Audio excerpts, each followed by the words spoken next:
I'm Nick Powell, City Hall Bureau Chief with City and State. Earlier today, we caught up with Stephen Spinola, the president of the Real Estate Board of New York, for City and State TV.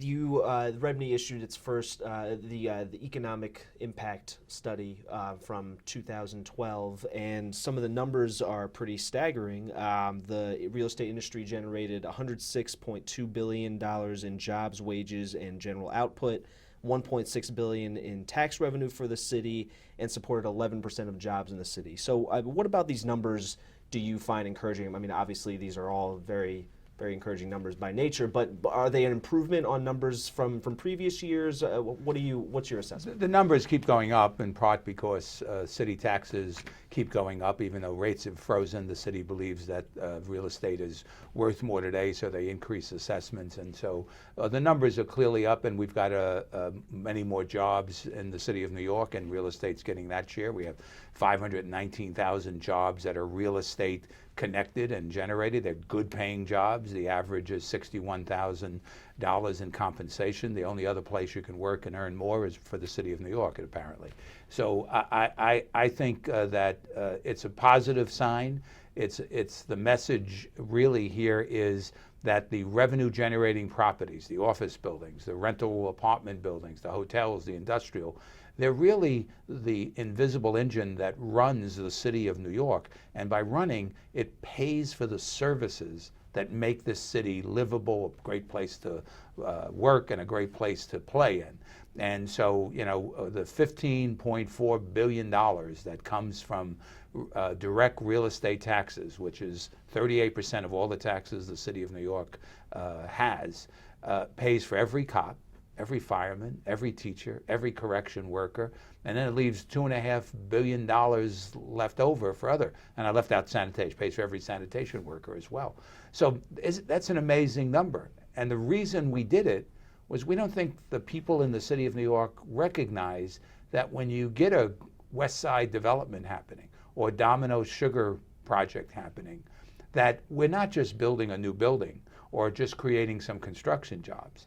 These are long-term permanent jobs that are going to be created, and most importantly, it's the revenue to pay for the police and the services that New York City residents and visitors insist upon, and we insist upon. So that's why it's an important message. And it's a message that says when there's projects being proposed, these are projects that are going to help pay for the city's future.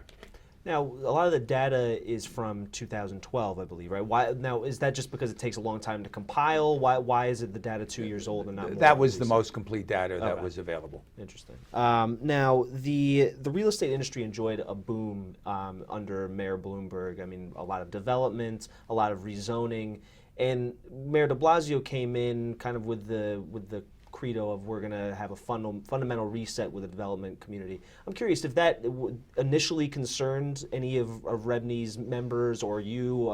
You know, I mean, in terms of, you know, you had a good relationship with Bloomberg and kind of there's an unknown coming into office. Look, anytime circumstances change, you get concerns. You know, you had a teacher for so long and you now have a new teacher. You're saying, well, how do I respond? What do they expect of me, and what are their priorities? We've known Bill de Blasio for a long time. We've worked with him not only in the council but as a public advocate. Always knew that he was a very bright guy and somebody who I think understood issues and looked for common sense solutions. So were there concerns? Obviously, when you, especially coming out of an election, people say things to not only express their opinion and their position, but also to get votes. And so every candidate does that. And the question was, where's the line in terms of what was done for to get city and state to put a headline about it or to actually get a message across? I think the mayor made it very clear that he was simply saying, here's what I believe is the most important thing. It's affordable housing. We lack it. And I'm willing to help you develop, but understand that I want to get as much, every penny that the city of New York should get in return if I give you something. And that's what the mayor should be doing. If I'm increasing zoning, if I'm giving you some kind of tax program, if I'm giving you some kind of infrastructure help, well, then why shouldn't the city negotiate as hard of a bargain as they can? And I think what the mayor has done was he's simplified the rules of the game. If developer wants to come in and say, I want higher density, I want to change the usage of an area, well, you now know that the only way you're going to have a shot at accomplishing that with this administration is to upfront say, I recognize that housing is a critical issue. I can build X number of low-income units. I can build X number of middle-income units. In order to do that, I need a 10% bonus, a 5% bonus, whatever the numbers may be. And any developer, I think, has now been given the clear rules as to don't waste time coming in and talking about, I've got this fancy architect coming from Europe that's going to design the most magnificent building in the world. They may still do that. But for this administration, the issue is, are we getting affordable housing? Are we getting benefits for the residents around the area? And, you know, the mayor did come to see us and he said, I'm not afraid of tall buildings. I'm not afraid of higher density. He has said that openly. We believe him. I think that's all positive. And every mayor that I can remember has negotiated something when they've done higher density or changed the zoning. And the only difference this time is the priority has been identified up front, and it may have shifted a little bit, that it's housing. Or, you know, in the past, people have said, you got to build me a school, you got to build a playground, you got to daycare centers, whatever it may be, and sometimes they want all of it. So in this case, we know what the priorities are, and I think we'll be able to work with this administration on providing it. Those are all interesting points, and I wanted to ask. So, I mean, he kind of laid out the parameters for maybe what he's looking for with his plan to create and preserve 200,000 units. Did you get a sense of, would this be a markedly different plan than Bloomberg's new housing marketplace plan? I think there's going to be a difference. I think the administration is still trying to put that plan together. They've brought in some very good people to help them. They're reaching out. They've reached out to the advocates. They've reached out to us. In the end, I think this administration is going to want to identify more tools to accomplish what is even a larger goal than the Bloomberg administration, which did a great job. I mean, prior to Michael Bloomberg's administration, there was almost no concentration on housing. It was, I thought Rudy Giuliani was a great mayor, but his philosophy was, let's take care of creating the jobs, and if we take care of creating the jobs, we'll find housing will be built for it. Right. I think there was nothing wrong with that philosophy. I think we had to pay some attention to housing. Michael Bloomberg did that. Bill de Blasio was saying we've got to do more, and he's right. You know, the number of people coming to the city of New York, we're short by a couple of hundred, by 200,000 to 400,000 units of housing by 2040. We better start now. You can't build these all in a year. You know, right. Usually the most we've been building housing is 25,000 to 30,000 units a year, and those are only in boom years. Right. Now, another challenge that would seem to meeting the mayor's goal is finding space, right? So, I mean, you've talked about building higher to kind of alleviate that concern, but I mean, are there areas that you see and your members see that are ripe for development in the city? I think one of the things that we think needs to be recognized is you're not going to provide the housing that the city needs by saying we're going to build 1 and 2 family homes around the city of New York. We're never going to get to the numbers. It's not going to work. So we need density. Now, it should be responsible density. It should be in areas that are close proximity to public transportation. It should be in areas where you have similar size buildings or buildings that in effect build up to it. The areas are going to have to be identified for schools and for open space. One of my things that I've been suggesting to different administrations, wouldn't it be wonderful if we said to every community board, tell us where we can build higher density housing in your district. You know, tell us. We need to do this. We all have a responsibility. and give us some ideas where we can do that. And it'd be nice to also to say, and if you don't, then don't complain when we identify where those areas should be.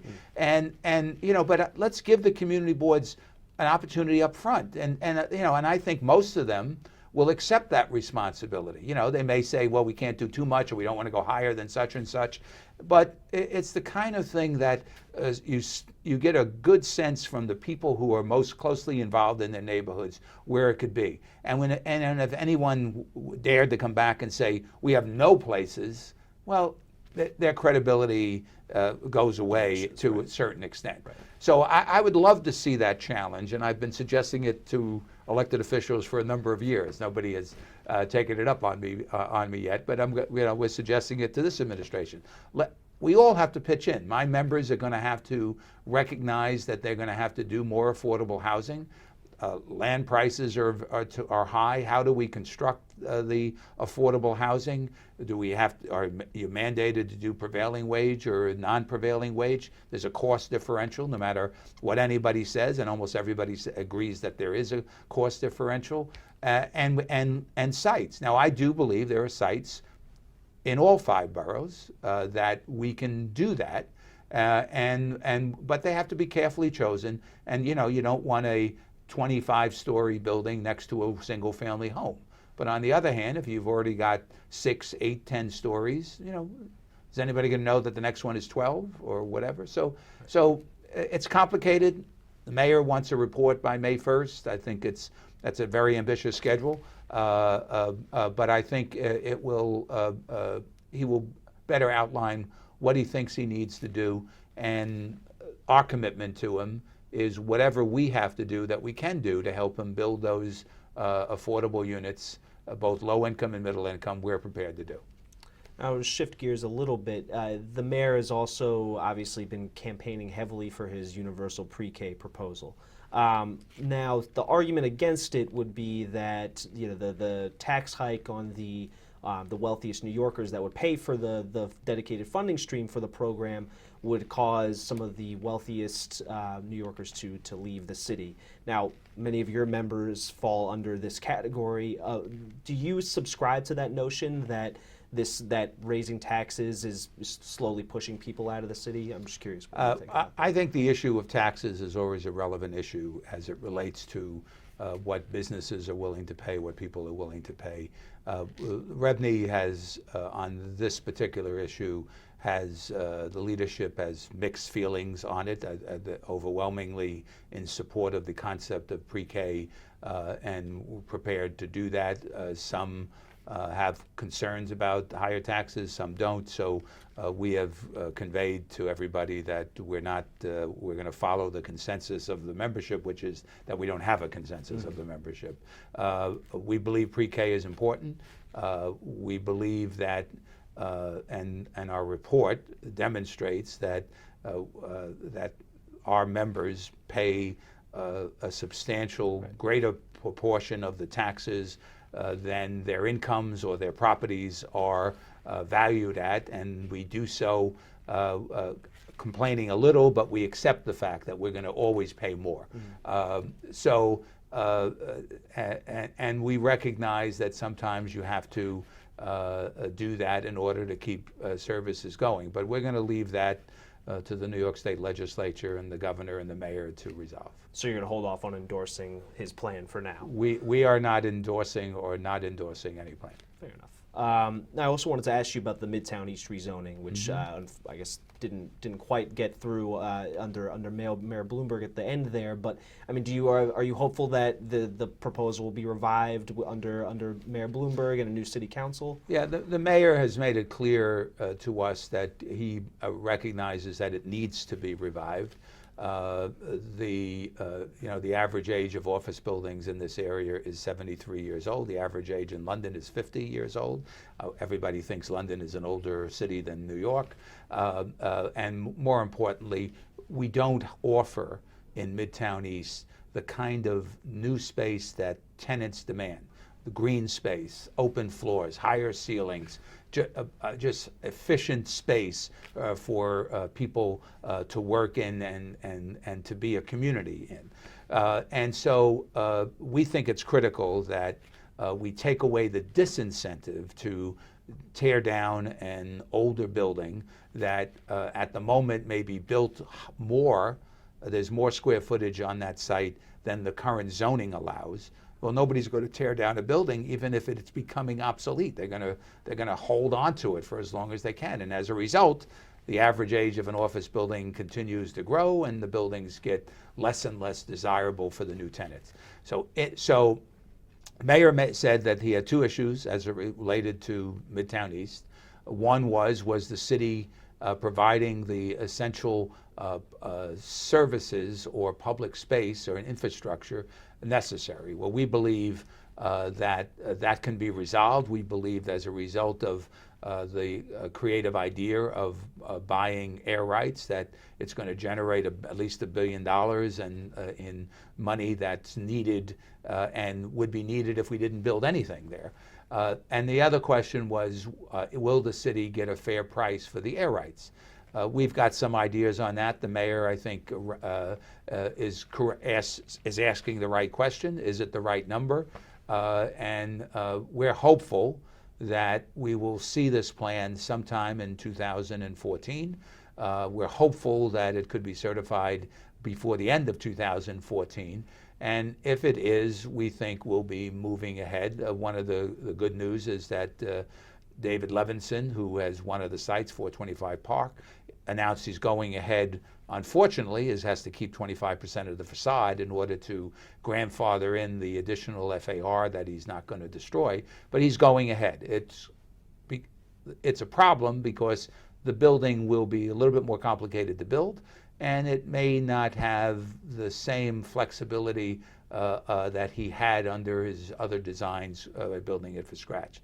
But that will go ahead. SL Green is ready to go ahead with a multi-billion-dollar project on 42nd and Vanderbilt. And remember that in the end, there's only a net increase of 4.5 million square feet of office space in total in the district. There may be 15 million square feet of new space, but the net increase is only 4.5 million square feet.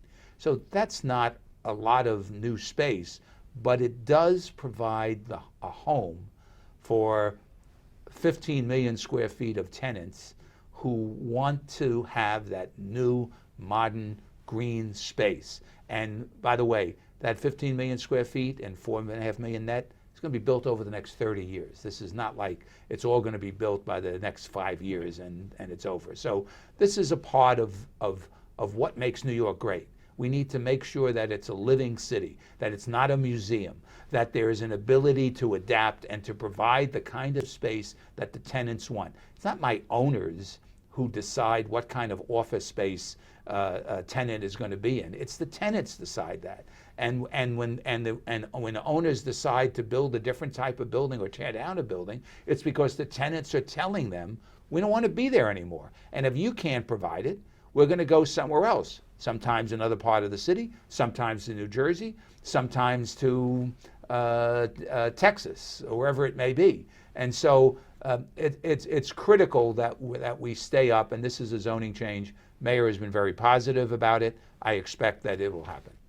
I wanted to finish up by just going back to your economic impact study. I understand, have kind of added a personal touch to the report, featuring some of the Yes. workers in the real estate industry. Can you talk a little bit about that? Yeah, it goes back to the fact again that the real estate jobs are good paying jobs, and we're very proud to say that the thousands of members of 32BJ are part of our family. That our buildings are successful because of the great management, the great ownership, and the great workers that work these. And there are real stories here, both on the management companies or the residential brokers that are out there, the 32BJ workers. These are people who are, they're not wealthy developers, and these are people who live off of the what is the real estate economy in the city of New York, the most important part of the city's economy.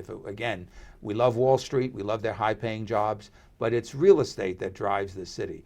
And it's not just the money, it's not just the revenue, but it's the people, it's the jobs that they provide to middle-income people who somehow can find a good-paying job here, find a place to live, and enjoy New York City. New York City becomes a very different city, and there's been a lot of talk about the different levels of income and so forth. Well, we need to be a city that can be a home for the very rich, for middle income, and for the poor.